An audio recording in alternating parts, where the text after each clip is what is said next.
Hei, minä olen Vilma ja me olemme tällä hetkellä täällä matkailukartano Kivennavalla. Olen täällä yrittäjänä yhdessä rakkaan puolisoni kanssa. Eli Henrik Kähönen ja olen tämä toinen puolisko yrittämisestä. Tulet toteuttamaan sinun unelmasi tähän upealle järvenrannalle. Meillä on juhlia, kokouksia, tilausravintola ja myös majoitusta uudistuneissa hotellitiloissa. Tämähän ei ole mikään uusi juttu, että matkailua on ollut jo lähes 40 vuotta ja ollaan myös ihan oikea maatila, eli meiltä löytyy luomukarjaa eli Aberdeen Angus ja molehmiä.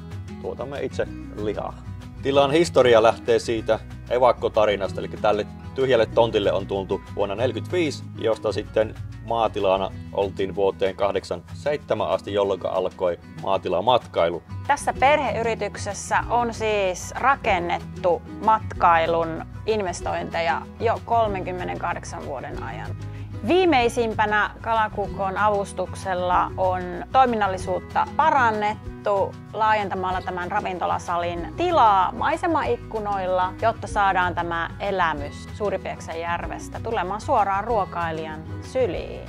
Ollaan saatu tästä viimeisimmästä investoinnista oikein hyvää palautetta. Vanhat ja uudet kävijät kysyvät, että onpa maisema muuttunut.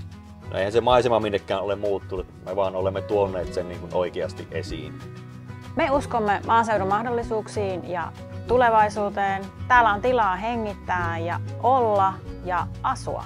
Menestys tulee maalta. Investoinnit ja kehittäminen tällä Kivennavalla niin kuin jatkuu. Viime kesänä aloitettiin aika massiiviset ulkopuutarhaparannukset. Meillä on tavoite rakentaa tästä oma salattu helmi Pohjois-Savon järvimaisemaan. Me olemme Pala-Karjalaa keskellä Savoa. Tule toteuttamaan sinun unelmiesi tilaisuus tänne Kivennavalle Kuopion Muuruvedelle.